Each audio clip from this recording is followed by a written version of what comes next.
Chapter 6 The Journey from Platform 9 and 3/4. Harry's last month with the Dursleys wasn't fun. True, Dudley was now so scared of Harry he wouldn't stay in the same room, while Aunt Petunia and Uncle Vernon didn't shut Harry in his cupboard, force him to do anything or shout at him. In fact, they didn't speak to him at all. Half terrified, half furious, they acted as though any chair with Harry in it were empty. Although this was an improvement in many ways, it did become a bit depressing after a while. Harry kept to his room, with his knee all for company. He had decided to call her Hedwig, a name he had found in a history of magic. His school books were very interesting. He lay on his bed reading late into the night, Hedwig swooping in and out of the open window as she pleased.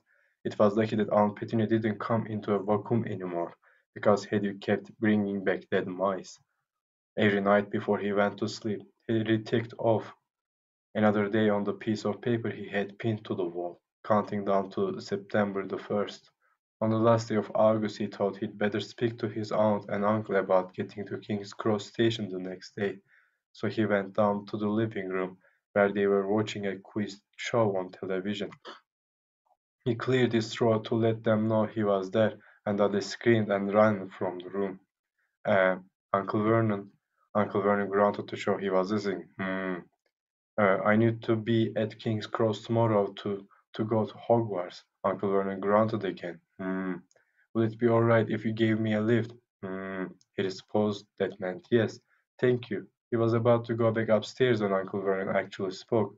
Funny way to get to a wizard's school, the train.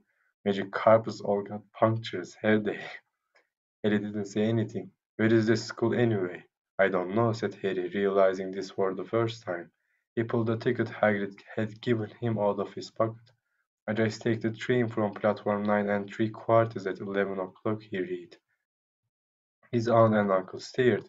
Platform what? 9 and 3/4. Don't talk rubbish, said Uncle Vernon. There is no platform 9 and 3/4. It's on my ticket. Barking, said Uncle Vernon. Howling mad, a lot of 'em. You'll see, just wait. All right, we'll take you to King's Cross. We are going up to London tomorrow anyway, or I wouldn't bother. Why are you going to London? Harry asked, trying to keep things friendly. Taking Dudley to the hospital, growled Uncle Vernon. Got to have that heredity removed before he goes to smell things. Harry woke at 5 o'clock the next morning and was too excited and nervous to go back to sleep. He got up and pulled on his jeans because he didn't want to walk into the station in his wizard's robes. Ay aklıma şey geldi, bu YGS, LYS'nin olduğu günlerden önceki günler uyumaya çalışmalarım geldi. Ben hiç uyuyamıyordum. Hani uyuyup da 5'te uyansaydım 10 numara olurmuş aslında. He'd changed on the train. He checked his Hogwarts list yet again to make sure he had everything he needed, so that Hedwig was shut safe in her cage, and then paced the room waiting for the Dursleys to get up. Şey olmasın, hatta daha gerçekçi olsun, direkt bu o bizim okulun hazırlık geçme sınavlarından önceki günler falan. Allah'ım, hani hiç uyumuyordum. Hiç uyuyamıyordum zaten. İlk sınavdan, yani ilk defa girdim hazırlık geçme sınavından F4 F4 F4 ile kaldım. Daha kötü bir sonuç yok. Hani böyle 200-300 kişi falan, hatta daha fazla kişi sınava girmiş oluyordu. Böyle teker teker listeden bakıyordum, hani bir kişi daha olsun diyordum. Üçünden de F4 ile kalmış. Listening, reading, writing, hani böyle bir iki kişi falan buluyordum, böyle içim rahatlıyordu falan. Yani hiç böyle isimleri yazmıyor zaten kenarlarında, ama biliyordum böyle yalnız değilim. Benden daha leş yok. Benim kadar leş durumda olanlar var. Benden daha leş durumda olanlar varsa ben onları göremiyordum. Hani F4 en kötü nokta çünkü. Görüyorsunuz değil mi? Şu an işte İngilizce Harry Potter okuyoruz beraber falan. Hayat ya vallahi, yani bazen bir şeyin doğrusunu işte size diyorlar, sen yanlış biliyorsun, sen yapamıyorsun belli, işte F4 F4 F4'le kaldım. Ben hep deyip duruyordum hani. Bana işte izin verse, ben açıp Harry Potter okuyabilsem, hani öyle bir zaman tanısalardı bana, her şey farklı olurdu falan. Yemin ederim aynen bu cümleyi dedim. Harry Potter okusaydım bu iş olurdu. Ne oldu? İşte okulu bırakıp kendi başıma yapmak zorunda kaldım. Ama kesinlikle çok keyifliydi, hani kesinlikle reddetmiyorum yani. Öyle şu an beraber okuyoruz falan. Her şey güzel. Bana takılın. Her şey eğlenceli olsun ve işte sınavlarınızda geçin. 2 hours later, Harry's huge heavy trunk had been loaded into the Dursleys' car and Petunia had talked Dudley into sitting next to Harry and they had set off. They reached King's Cross at 10:30. Uncle Vernon dumped Harry's trunk onto a cart and wheeled it into the station for him. Harry thought this was strangely kind until Uncle Vernon stopped dead. Stop dead. Şu kullanım bayağı hoş işte. Defalarca diyorum artık demeyeceğim. Çok hoş. Facing the platforms with a nasty grin on his face. Well, there you are, boy. Şunun boy demesi çok hoş değil mi? Platform 9, platform 10. Your platform should be somewhere in the middle, but they don't seem to have built it yet, do they? He was quite right, of course. There was a big plastic number 9 over one platform and a big plastic number 10 over the one next to it, and in the middle, nothing at all. Have a good term, said Uncle Vernon with an even nastier smile. He left without another word. They returned and saw the Dursleys drive away. All three of them were laughing. Cidden şerefsiz bunlar ya. Cidden şerefsizler yani. Harry's mouth went rather dry. What on earth was he going to do? He was starting to attract a lot of funny looks books, because of Hedwig. He'd have to ask someone. He stopped a passing guard, but didn't dare mention platform 9 3/4. The guard had never heard of Hogwarts, and when Harry couldn't even tell him what part of the country it was in, he started to get annoyed, as though Harry was being stupid on purpose. Getting desperate, Harry asked for the train that left at 11 o'clock, but the guard said there wasn't one. Şimdi aklıma bir şey geldi. Bu büyücüler hani mesela telefon kulübelerini kullanıyorlar, Sihir Bakanlığı'na gitmek için falan. Hani şu gardı, büyücülerden haberi olan ya da büyücü olan ama işte muggle kılığında takılan bir insan yapsalar bütün bu sorun çözülüyormuş. Yani 11'de kalkan treni sorsa ha edecek şöyle gar bir kere işte şeyden şu duvardan içeri yürüyünce girebiliyorsun oraya falan diyecek hani. Ama yok. Nerede? Bu kitabın bir kusuru bence. Hani bu gayet mantıklı çünkü bunun bir büyücü olması ya da büyücülerden haberi olan bir insan olması. Ama belki de öyle. Bakın işte Harry Potter'ın olayı bu zaten. Anladın mı? Şu an bir kusur buldum ama birden aklıma öyle bir alternatif geldi ki gayet tutarlı. Dumbledore her şeyi kontrol ediyor. Cart curt falan. Hani o günlük işte gardı normal bir insan olsun dediler. Sonra işte tam oraya da Weasley'leri yollayacak. Hani Harry ile Weasley'lerin yolunu kesiştirecek. Harry Weasley'lerle arkadaş olacak. Görüyorsunuz değil mi bak? Yani bir açık buluyoruz. O açık işte o Dumbledore'un her şeyi kontrol etmesi teorisiyle ki doğru. Bunu beşinci kitapta bizzat kendi zaten söyleyecek. Hatta bu ilk kitapta falan bile söylüyor olabilir. Harry Potter harika bir olay var. Şöyle bir dördüncü kitabın o işte Graveyard sahnesi gelsin. Voldemort'la vs attığı sahne. Ondan sonra böyle bayağı sağlam okumalar yapacağız sizinle de. Neyse tamam şimdi değil. Take it easy. Yavaş yavaş. Her şeyin zamanı var. In the end, the guards threw away, muttering about time wasters. Harry was now trying hard not to panic. According to the large clock over the arrival board, he had 10 minutes left to get on the train to Hogwarts, and he had no idea how to do it. He was stranded in the middle of a station with a trunk he could hardly lift, a pocket full of wizard money, and a large awl. Bu Harry'nin bu daralmaları falan da ben hatırlıyorum. Bazı sahneler var. Dördüncü kitapta falan vardı. Bir tane böyle bayağı beni bile çok daraltıyordu. Hani okumayı bırakabiliyordum çok daraldım. Hagrid must have forgotten to tell him something you had to do, like tapping the third brick on the left to get into the diagon alley. He wondered if he should get out his wand and start tapping the ticket inspector's stand between platforms 9 and 10. At that moment, a group of people passed just behind him, and he caught a few words of what they were saying, packed with muggles, of course.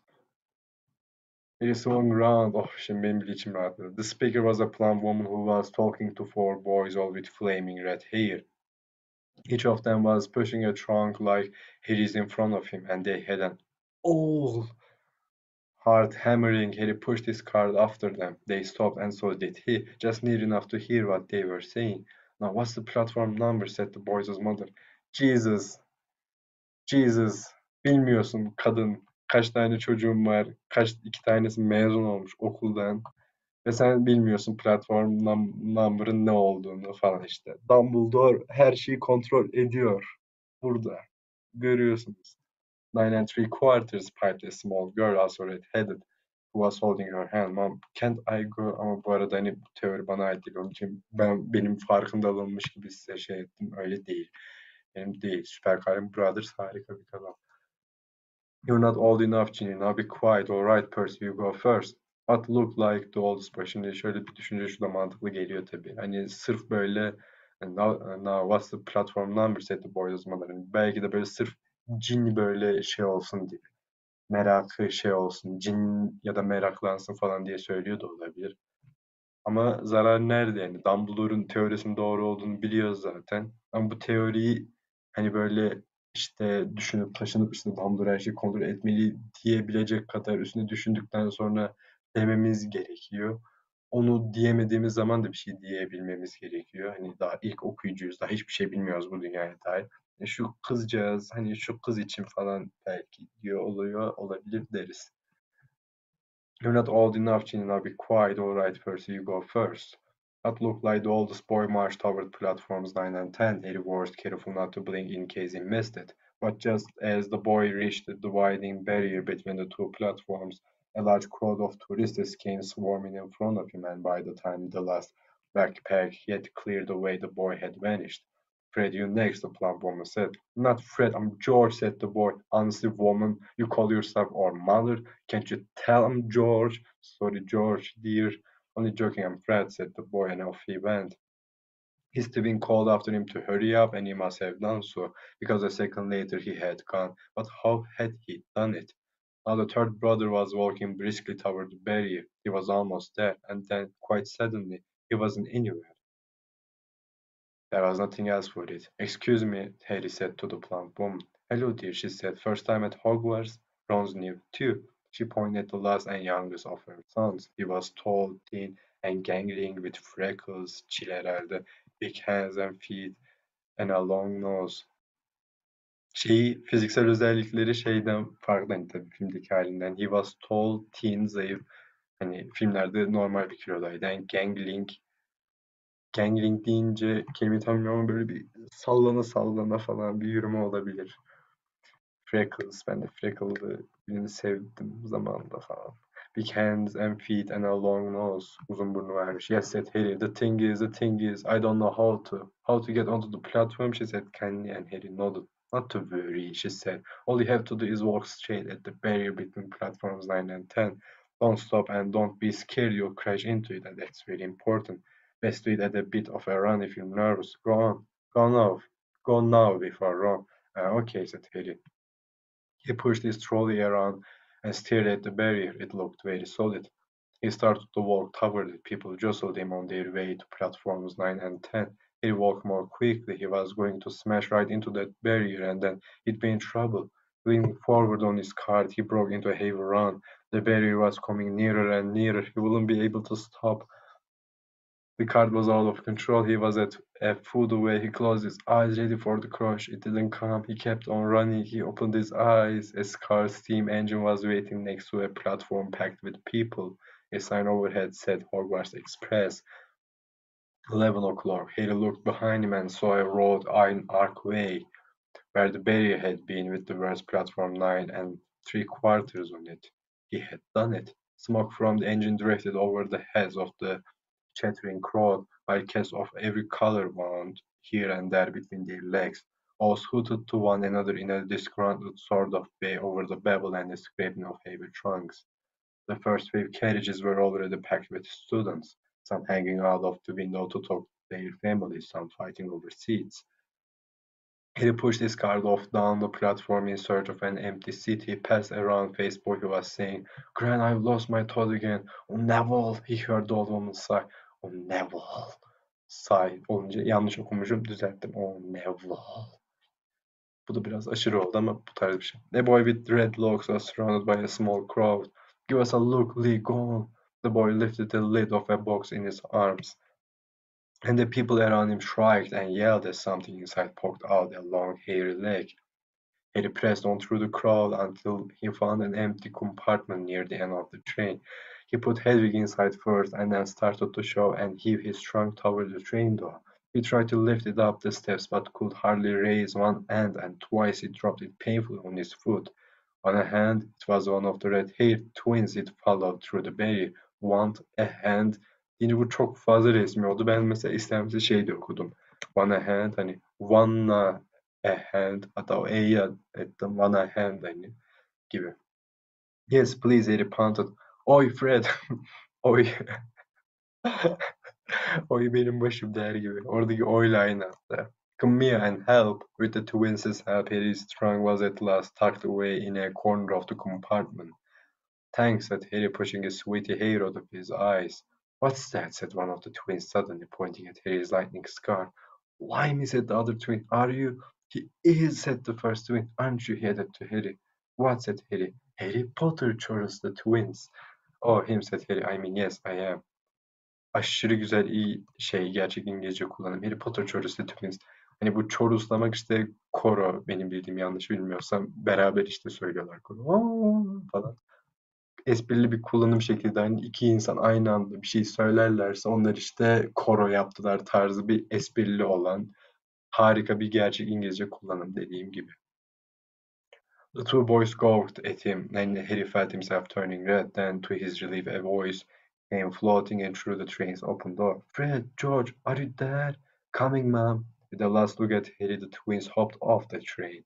Harry sat down next to the window where, half hidden, he could watch the red-haired family on the platform and hear what they were saying. Their mother had just taken out her handkerchief. Ron, you've got something on your nose. Bunu Ron'a defalarca diyecekler ama sonra bırakıyorlar elini. İlk kitaptan sonra diye hatırlıyorum. The youngest boy tried to jerk out of the way, but she grabbed him and began rubbing the end of his nose. Mom, get off! He wriggled free. His ickle Ronnie got something on his nose, said one of the twins. Aynı olayı Dudley ile gördük, şimdi da Ronnie diyorlar. His ickle got something, T yerine F diyor. On his nose diyorlar. Nose, nosie'ye döndü. Salap, said Ron. Miss Percy, said their mother, is coming now. The oldest boy came striding into sight. He had already changed into his billowing black Hogwarts robes, and Harry noticed a shiny red and gold badge on his chest with the letter P on it. Can't stay long, mother, he said. I'm up front. The prefects have got two compartments to themselves. Oh, are you a prefect, Percy? Said one of the twins, with an air of great surprise. You should have said something. We had no idea. Hang on, I think I remember him saying something about it, said the other twin, once or twice a minute all summer. Oh, shut up, said Percy, the prefect. Of come Percy gets near ropes anyway, said one of the twins. Derken buradan oraya geçmeden şuna bir bakmak istiyorum. Percy the prefect dedik. Aklıma direkt Stranger Things'ten Bill the Wise geldi. Sonra başka ne vardı? Buna bir örnek geliyor mu aklıma? Abdullah the Handsome falan. Böyle işte hani birinin adını söylüyorsunuz, bir the koyuyorsunuz. Dumbledore'a dedik sanki. Dumbledore, Great Man Dumbledore yap dedik, onu demedik. Ama mesela Dumbledore the Great deseydik o da olurdu. Muhteşem Dumbledore. Süleyman the Muhteşem, Süleyman the Great. Aynen, Süleyman the Great var. Fatih the Conqueror var. Başka Adolf Hitler the Maniac falan. Öyle işte. Ad, da ve özellik büyük harfle. Because he's a prefect, said their mother fondly. All right, dear, well, have a good term. Send me an all when you get there. She kissed Percy on the cheek and he laughed. Then she turned to the twins. Now you two this year, you behave yourselves. Güzel bir İngilizce kullanım, gerçek İngilizce kullanım. You behave yourself. Hani kendinizi aslında behave'leyemezsiniz. Bu yanlış bir kullanım ama gerçek İngilizce olduğu için tabii ki de yanlış değil. Gerçek İngilizce o, gerçek hatta. You behave yourselves. Ee, Yani ne anlama geldiğini anlamışsınızdır zaten. Hani kendinize dikkat edeceksiniz. Davranışlarınıza dikkat edeceksiniz. Ama you behave yourselves.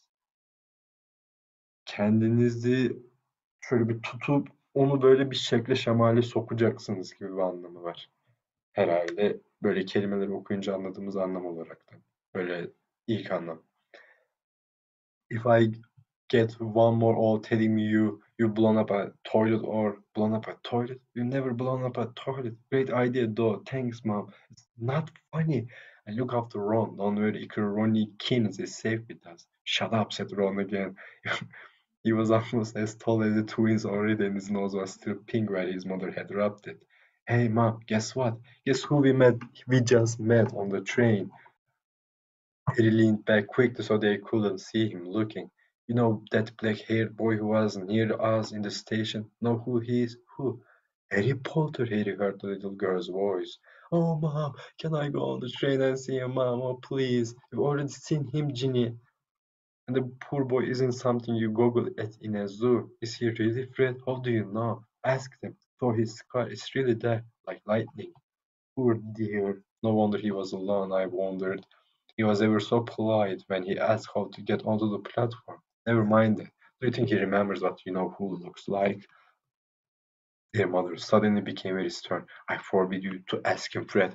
No, don't you dare, as though he needs reminding of that on his first day at school. All right, keep your hair on.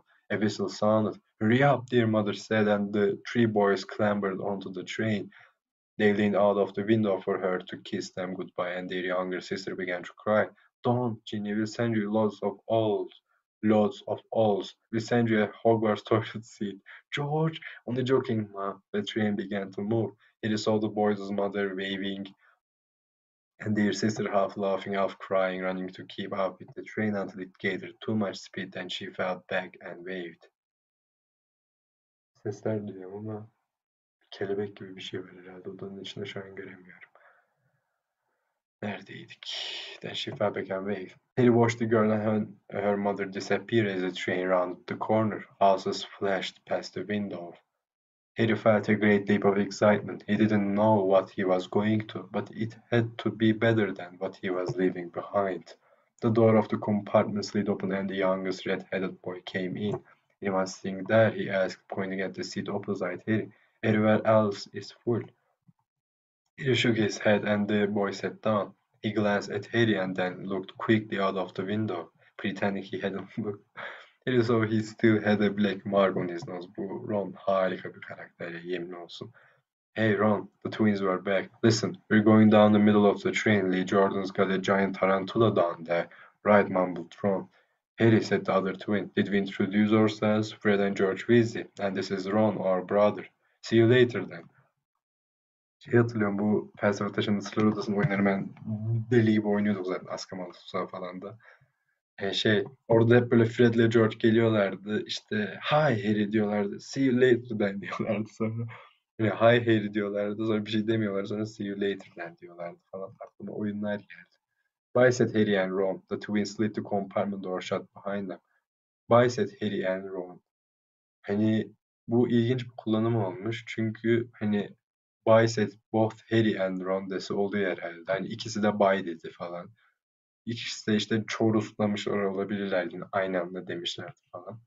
Hani Bayset, Harry and Ron bu sanki yine işte bu essay yazmış ama işte daha essay geçecek seviyede olmayan bir öğrencinin yaptığı yanlış bir gramer kullanımı mı diyeyim? Öyleymiş gibi geldi bana. Ama J.K. Rowling yapmış yani yani kim böyle J.K. Rowling'i kafa tutabilir bu konuda falan tabii ki de onun için böyle işte bazı kullanımlar doğru oluyorlar ve gayet de böyle görünüyorlar.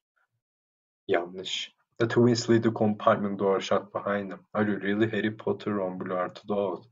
Dynamite böyle ağzına kaçıvermiş herhalde. Blurted out. Blurted out. Daha doğru bir okunum vardır ama I don't fucking care yani nasıl okunuyor ya da okunmuyor. Oh well, I thought it might be one of Fred and George's jokes, said Ron. And have you really got, saçları kapatmış demek ki. Benimki de kapatıyor. Ben size benim yer izimi göstereyim. Bu benim Voldemort'un bana saldırdığı yer. Öğrenmiş oldunuz. He pointed at Harry's forehead. Harry pulled back his bangs to show the lightning scar. Ron stared. So that's where you know who? Yes, said Harry, but I can't remember it. Bok. Yeşil ışık neydi hatırladın? Nothing, said Ron eagerly. Well, I remember a lot of green light, but nothing else diyormuş zaten. Wow, said Ron. He said and stared at Harry for a few moments. Then, as though he had suddenly realized what he was doing, he looked quickly out of the window again.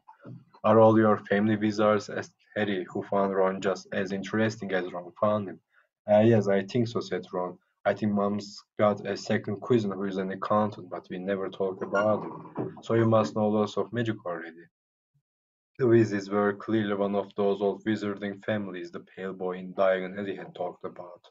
I heard you went to live with Muggles, said Ron. What are they like? Horrible. Well, not all of them. My aunt and uncle and cousin Ardo. Wish I'd had 3 wizard brothers. 5, said Ron. For some reason he was looking gloomy. I'm the sixth in our family to go to Hogwarts. You could say I've got a lot to live up to. Bill and Charlie have already left. Bill was head boy and Charlie was captain of Quidditch. Now Percy is a prefect. Fred and George mess around a lot, but they still get really good marks and everyone thinks they're really funny. Everyone expects me to do as well as the others, but if I do, it's no big deal because they did it first. You never get anything new either. With five brothers, I've got Bill's old robes, Charlie's old wand, and Percy's old red. Şimdi burası ve şundan önceki kısım benim için hoş bir yerdi ama geçen işte o arkadaşımla da konuştuğumuz için aynı yeri ben böyle aynı şeyi ilk kere konuşmak o samimiyeti ikinci seferde yansıtamıyorum pek. Ama hala hisli burası. Hani böyle Harry ile tanıştı daha ilk defa tanışıyorlar. Birbirlerini tanımaya başlıyorlar falan. Söylemeye direkt başladığı şey benden önce işte 5 tane erkek kardeşim vardı. İşte ikisi zaten mezun oldu. Birisi okul başkanlığı yaptı. Birisi işte bir numaraydı. İşte üçüncüsü Percy Prefect. İşte 4-5 Fred, George bunlar zaten şeyler. Canavar gibiler falan. Şeye getiriyor lafı. Hani hepsi de zeki. Hepsi de böyle bir şekilde yetenekliler falan. Hepsi bir şeyleri yapmışlar. Hani hepsi yaptığı için hani 5'te 5 gidiyor. Hani ben de bir şeyler yapmak zorundayım ama ben bir şeyler yaparsam kimsenin umurunda değil zaten. Bir şeyler yapmazsam da herkes bana bakacak. Sen nasıl bir izlesin falan yapacaklar böyle falan. Çocuğun inanılmaz bir yükü var böyle. Çok gerçek yani. Böyle kaygıları çok gerçek. Direkt hatta o yaşta ben yaşının üstünde bile gibi geldi. Hani böyle şu an kaç 10 yaşında falan ben 10 yaşımda böyle cümle kuramazdım herhalde işte. Bütün ablalarım, abilerim zeki falan. Ron reached inside his jacket and pulled out a fat grey rat, which was asleep. His name's Scabbers and he's useless. He hardly ever wakes up. Percy got an all from my dad for being made a prefect, but they couldn't I got Scabbers instead. Şu an var ya, şu ana kadar okuduğumuz en gerçek İngilizce ile karşılaşmış olabiliriz. Şurada gördüğünüz bu kelime yine buna bayağı böyle heyecanlı bir tepki verirdim. Bu arkadaşla tıpatıp aynı noktayı konuştuyduk. Yani ne oldu belli işte. İşte he's useless, farem kötü. Percy got an all from my dad for being made a prefect. İşte Percy'ye baykuş almışlar. But they couldn't I got scabbers instead. Hani they couldn't afford. İşte gelim orada o böyle. Gerçek İngilizce olduğu zaman siz işte bu kelimenin anlamını öğrenmek için Google çeviriye girip yazmalıyım olmuyorsunuz. Hani o kelimeyi söylemekten vazgeçiyor yazar ya da yazarın yazdığı kişi yani onu yazdığı kişi, ona yazdığı kişi hangisi bilmiyorum. Siz böyle şey oluyorsunuz. Hani hemen siz kendiniz yazıyorsunuz zaten böyle şey bile olmuyorsunuz. Gizli bir günah işliyormuş gibi hissediyorsunuz. Çünkü o kelimeyi size söylemedi yazar. Hani yazar söylemedi size o kelimeyi falan. Effort ben size söyledim. Ron's ears went pink yani paraları yok o anlamına geliyor. He seemed to think he'd said too much because he went back to staring out of the window. Harry didn't think there was anything wrong with not being able to afford an all. After all, he'd never had any money in his life until a month ago. And he told Ron so about having to wear Dudley's old clothes and never getting proper birthday presents. This seemed to cheer Ron up. And until Hagrid told me I didn't know anything about being a wizard or about my parents or Voldemort. Ron gasped. What? Said Harry. You said you know whose name? Said Ron, sounding both shocked and impressed. I'd have told you. I'd have told you of all people. I'm not trying to be brave or anything saying the name, said Harry. I just never knew you shouldn't. See what I mean? Bu uşaklar bayağı zeki yaşlarına göre. Ben böyle de bir cümle kuramazdım herhalde. I've got lots to learn, I bet, he added, voicing for the first time something that had been worrying him a lot lately. I bet I'm the worst in the class. You won't be. There's lots of people who come from Muggle families and they learn quick enough. Ben gireyim şöyle. Kafamın üstünden fazlasının görünmesine gerek yok. While they had been talking, the train had carried them out of London. Now they were speeding past fields full of cows and sheep. They were quiet for a time, watching the fields and lanes flick past. Around 12:30, there was a great clattering outside in the corridor, and a smiling, dimpled woman slid back their door and said, "Anything off the card, dears?" Harry, who hadn't had any breakfast, leaped to his feet, but Ron's ears went pink again and he muttered that he'd brought sandwiches. Harry ran out into the corridor. He had never had any money for candy with the Dursleys, and now that he had pockets rattling with gold and silver, he was ready to buy as many Mars bars as he could carry. But the woman didn't have Mars bars. What she did have were Bertie Bott's every flavor beans, Robles' best blowing gum, chocolate frogs, pumpkin pasties, coloring cakes, licorice wounds, and a number of other strange things that he had never seen in his life. Not wanting to miss anything, he got some of everything and paid the woman 11 silver sickles and 7 bronze nuts. Gerçek İngilizce. Direkt böyle büyücü dünyası için çikolatalar uydurulmuş falan. Şekerler falan. Gerçek İngilizce. Ben olsam hepsini ezberlerdim. Bütün eseylerime de bunları yazardım böyle. Eseyin konusu ne olursa olsun fark etmez hani. Şaka ediyorum. Ron stared as Harry brought it all back into the compartment and tipped it onto an empty seat. Hungry, are you? Starving, said Harry, taking a large bite out of a pumpkin pasty. Ron had taken out. Ben olsam korkardım. Büyücü bunlar içine ne kattı belli olmaz falan diye düşünürdüm ama starvingmiş. Beyefendi açlıktan ölüyormuş. Ron had taken out a lumpy package and unwrapped it. There were 4 sandwiches inside. He pulled one of them apart and said, "She always forgets I don't like corned beef."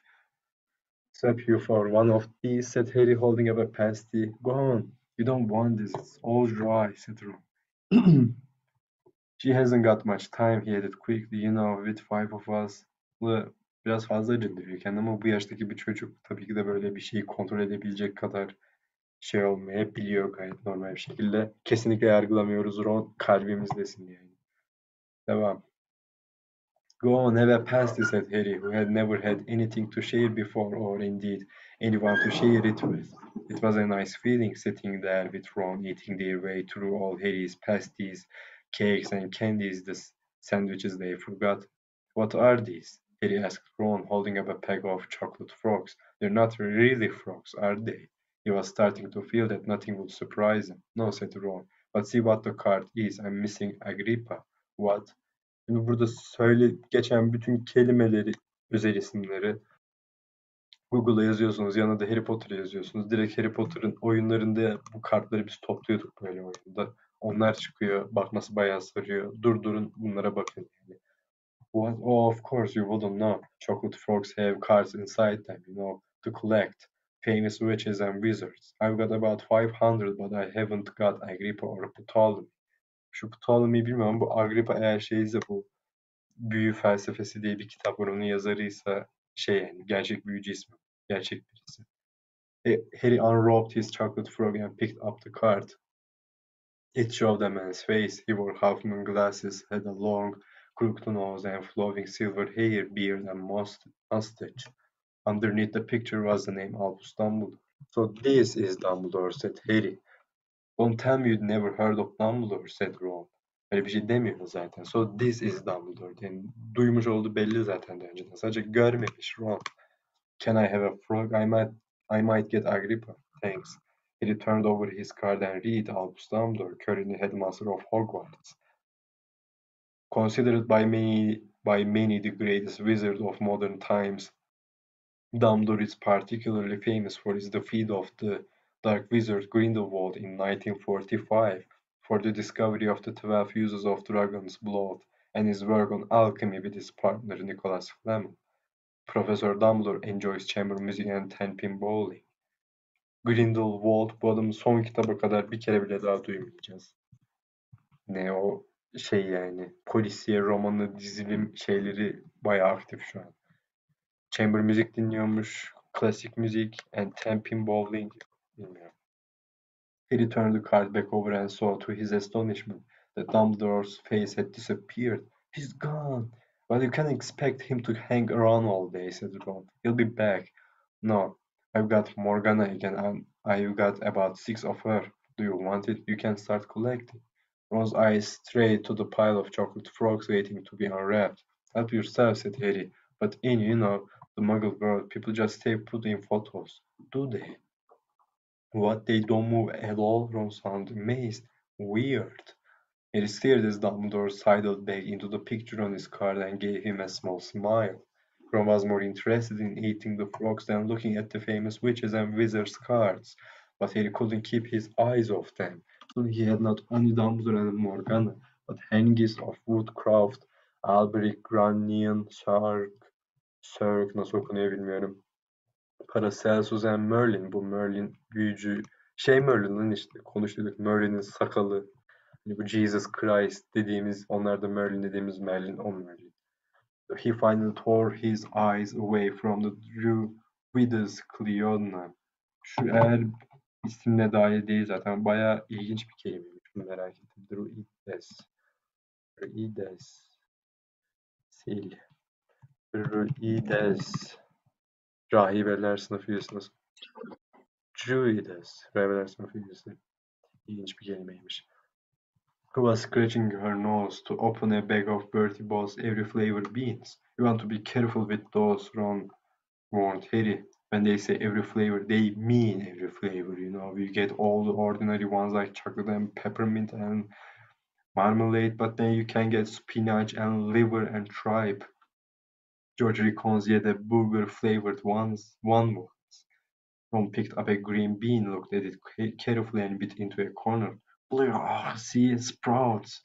They had a good time eating the every flavor bean. Harry got toast, coconut, baked beans, strawberry, curry, grass, coffee, sardine, and was even brave enough to nibble the end of a funny grey one Ron wouldn't touch, which turned out to be pepper. The countryside now, flying past the window, was becoming wilder.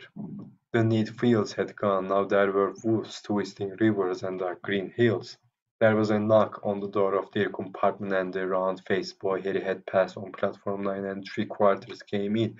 He looked tearful. Sorry, he said, but have you seen a Todd at all? When they shook their heads, he wailed, I've lost him. He keeps getting away from me. He'll turn up, said Harry. Yes, said the boy miserably. Well, if you see him.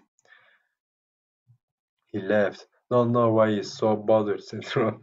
If I'd brought a Todd, I'd lose it as quick as I could. Mind you, I brought Scabbers so I can talk. The rat was still snoozing on Ron's lap. He might have died and you wouldn't know the difference, said Ron in disgust. I tried to turn him yellow yesterday to make him more interesting, but the spell didn't work. I'll show you, look.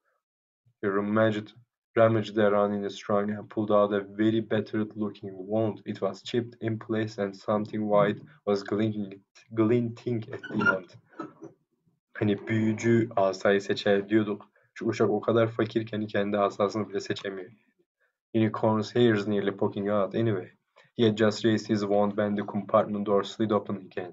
The tallest boy was back, but this time he had a girl with him. She was already wearing her new Hogwarts robes. Has anyone seen a Toad? Neville's lost one, she said. She had a bossy sort of voice. Bossy böyle patronluk taslıyor. Biraz sokbaşı, brown hair and rather large front teeth. Hani bu filmlerinde böyle değildi. Ön dişleri büyükmüş. İyi ki de öyle biraz. We've already told him we haven't seen it, said Ron. But the girl wasn't listening. She was looking at the wand in his hand. Oh, are you doing magic? Let's see it. She sat down. Ron looked taken aback. All right. Aslında yapmıyor. Hani burada bir yanlış anlaşılma var. Uşak çünkü diyor yukarıda. Hani işe yaramadı diyor. Bak diyor sana göstereyim diyor. İşe yaramayan büyüyü gösterecek.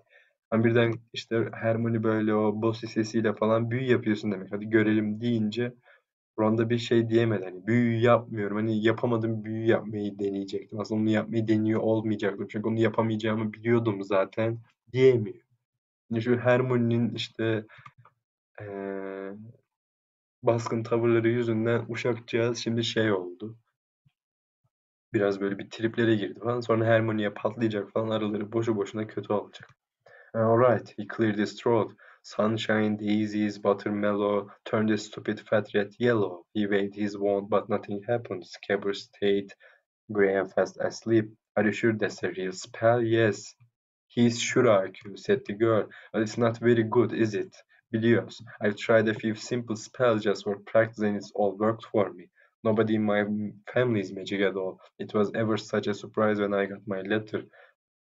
But I was ever so pleased, of course. I mean, it's the very best school of witchcraft there is. I've learned all our course books by heart, of course. Her şeyi ezberlemiş. I just hope it will be enough. I'm Hermione Granger, by the way. Who are you? She said all this very fast. Harry looked at Ron and was relieved to see by his stunned face that he hadn't learned all the course books by heart either. I'm Ron Weasley, Ron muttered. Harry Potter, said Harry. Are you really? Said Hermione. I know all about you, of course. I've got a few extra books for background reading, and you're in modern magical history and the rise and fall of the dark arts and great wizarding events of the 20th century. Jesus Christ, bunların hepsini bir ay içinde mi okudun? Bir ay. Jesus Christ. Take it fucking easy, man.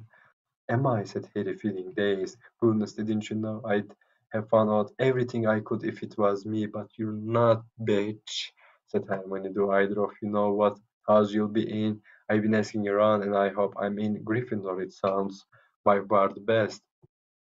I hear Dumbledore himself was in it, but I suppose Ravenclaw wouldn't be too bad. Anyway, we'd better go and look for Neville's toad. You two had better change, you know. I expect we'll be there soon. Pottermore'da test yaptım ben. Ravenclaw çıktım. Ravenclaw. Mutluyum ben. Gryffindorlu falan değilim. Öyle cesur falan değilim sonuçta. Onun için Ravenclaw en iyisi. And she left, taking the tallest boy with her. Whatever house I'm in, I hope she's not in it. Yani, said Ron. He threw his wand back into his trunk. Stupid spell. George gave it to me, but he knew it was a dot. Dedi. Ben pek anlamadım hani. Daha demin zaten olmayacağını biliyordu falan. Bir kere denemişti ve olmamıştı falan. Neyse. Çoluk çocuğun lafını da çok analiz etmeyeceğim diye. What house are your brothers in? Asked Harry. Gryffindor, said Ron. Gloom seemed to be settling on him again. Mom and Dad were in it too. I don't know what they'll say if I'm not. I don't suppose Ravenclaw would be too bad, but imagine if they put me in Slytherin. That's the household I mean, you know who was in? Yes, said Ron. He flopped back into his seat, looking depressed. You know, I think the ends of Scabbers' whiskers are a bit lighter, said Harry, trying to take Ron's mind off houses. So what do your oldest brothers do now that they've left anyway? Harry was wondering what a wizard did once he'd finished school. Charlie is in Romania studying dragons, and Bill's in Africa doing something for gringos, said Ron. Did you hear about gringos? It's been all over the Daily Prophet, but I don't suppose you get that with the muggles. Someone tried to rob a high security vault. Harry stared. Really? What happened to them? Nothing. That's why it's such big news. They haven't been caught. My dad says it must have been a powerful dark wizard to get around gringos, but they don't think they took anything. That's what's odd. Cars, everyone gets scared when something like this happens in case you know who's behind it. It's true, by the way, in this case. He turned this news over in his mind. He was starting to get a prickle of fear every time you know who was mentioned. He was starting to get a prickle of fear every time you know who was mentioned. Bu şarkı işte you know. Bak şu an zaten Harry'nin düşüncelerini görüyoruz ya you know who diye şey diyor falan. Buradan şeyi de öğreniyoruz. Hani Harry'nin 7/24 Voldemort demesi sırf böyle işte Voldemort dememesi gerektiğini bilmemesinden dolayı değil. Harry Voldemort demeyi de öğreniyor aslında. Ben şu an bunu ilk defa fark ediyorum. Harry öyle şey değil yani. Seçilmiş çocuk diye her şeyi böyle robotların öğrendiği gibi öğrenmiyor. Çocuk kendi de bir şeyler öğreniyor falan. He supposed this was all part of entering the magical world, but it had been a lot more comfortable saying Voldemort without worrying. What's your Quidditch team? Ron asked. I don't know any, Harry confessed. What? Ron looked dumbfounded. Oh, you wait, it's the best game in the world, and he was off, explaining all about the four balls and the positions of the 7 players, describing famous games he'd been to with his brothers and the broomstick he'd like to get if he had the money. He was just taking Harry through the finer points of the game when the compartment door slid open yet again, but it wasn't Neville the tallest boy, or Hermione Granger this time. 3 boys entered, and Harry recognized the middle one at once. It was the pale boy from Madame Malkin's robe shop. He was looking at Harry with a lot more interest than he'd shown back in Diagon Alley. Is it true? He said. They're saying all down the train that Harry Potter's in this compartment, so it's you, is it? Yes, said Harry. He was looking at the other boys. Both of them were thick-set and looked extremely mean, standing on either side of the pale boy. They looked like bodyguards. Indeed they are. Oh, this is Crabbe and this is Goyle, said the pale boy carelessly, noticing where Harry was looking. And my name is... my name's... my name's Malfoy, Draco Malfoy. Ron gave a slight cough, which might have been hiding a snigger. Draco Malfoy looked at him. Think my name's funny, do you? No need to ask who you are. My father told me all the Weasleys have red hair, freckles, and more children than they can afford. Ron için ağır bir kelime. Ron sinirlenecek normal olarak. He turned back to Harry. You soon find out some wizarding families are much better than others, Potter. You don't want to go making friends with the wrong sort. I can help you there. He held out his hand to shake Harry's, but Harry didn't take it. I think I can tell who the wrong sort are for myself, thanks, he said coolly. Draco Malfoy didn't go red, but a pink tinge appeared in his pale cheeks. I'd be careful if I were you, Potter, he said slowly. Unless you're a bit politer, you'll go the same way as your parents. They didn't know what was good for them either. You hang around with riff-raff like the Weasleys and that Hagrid and it'll rub off on you. Both Harry and Ron stood up. Say that again, Ron said, his face as red as his hair.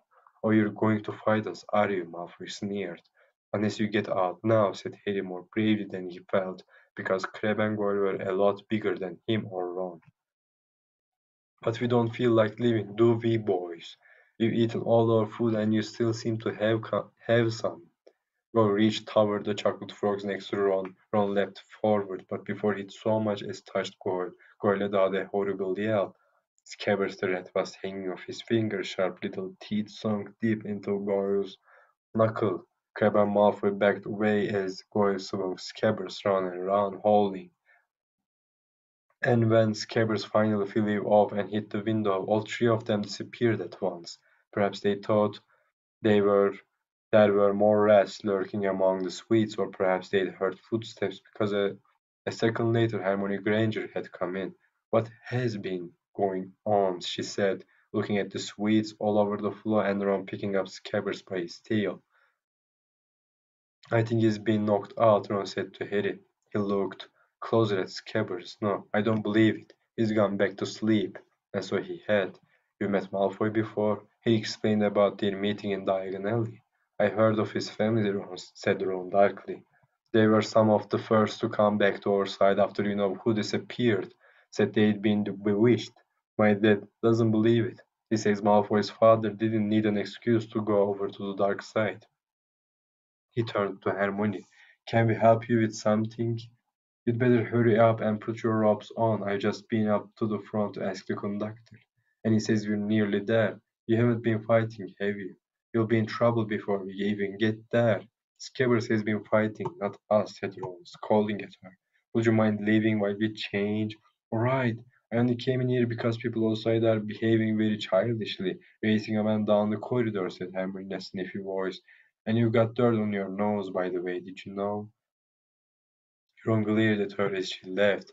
He peered out of the window. It was getting dark. He could see mountains and forests under a deep purple sky. That rain did seem to be slowing now. He and Ron took off their jackets and pulled on their long black robes. Ron's were a bit short for him. You could see his sneakers underneath them. A voice called through the train. We will be reaching Hogwarts in 5 minutes' time. Please leave your luggage on the train. It will be taken to the school separately. Harry's stomach lurched with nerves and Ron, he saw, looked pale under his freckles. They crammed their pockets with the last of the sweets and joined the crowd thronging the corridor. The train slowed right down and finally stopped. People pushed their way toward the door and out onto a tiny dark platform. Harry shivered in the cold night air. Then a lamp came bobbing over the heads of the students, and Harry heard a familiar voice. First years is over here. All right there, Harry. Hagrid's big hairy face beamed over the sea of heads. Come on, follow me. Any more first years? Mind your step now. First years, follow me. Slipping and stumbling, they followed Hagrid down what seemed to be a steep, narrow path. It was so dark on either side of them that Harry thought there must be thick trees there.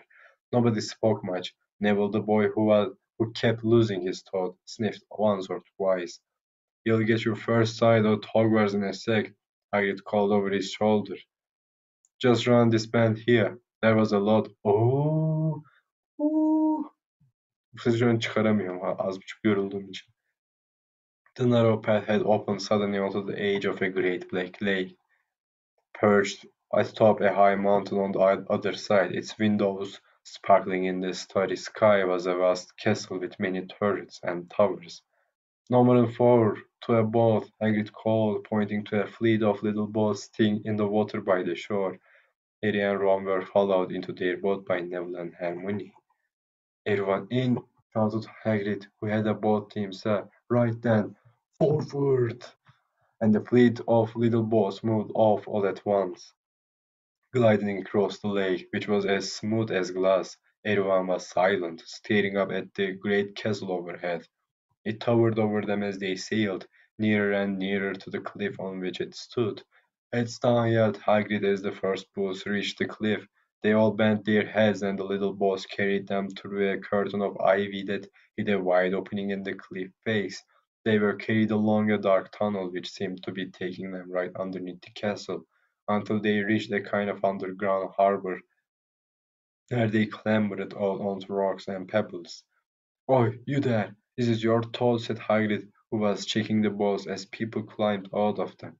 "Grabber!" cried Neville blissfully, holding out his hands, and they clambered up a passageway in the rock after Hagrid's lamp, coming out at last onto smooth damp grass right in the shadow of the castle. They walked up a flight of stone steps and crowded around the huge oak front door. "Everyone here? You there, still got your thought?" Hagrid raised a gigantic fist and knocked 3 times on the castle door. Chapter 7 The Sorting Hat Jesus Christ. Bye bye. Kendinize iyi bakın. Görüşürüz.